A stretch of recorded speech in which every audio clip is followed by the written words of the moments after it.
قديم الزمان كان كركي فطن عجوز يعيش في جوار بركة ماء تعج بالأسماك.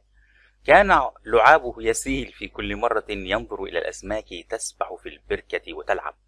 كان يقول في نفسه: هذه أسماك شهية، ليتني أصل إليها وآكل من لحمها الطيب الطري.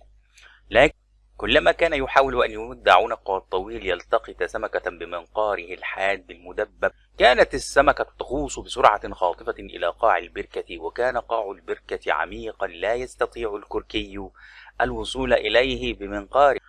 هناك في مياه البركة الصافية العميقة، وكانت الأسماك تسبح فرحة وتلعب وتهز ذيلها وتنظر إلى الكركي وتسخر منه وتغيظه بحركاتها وكلماتها. كان يعيش في تلك البركة أيضا سلطعون صغير، كان السلطعون صديقا للأسماك، يأكل معها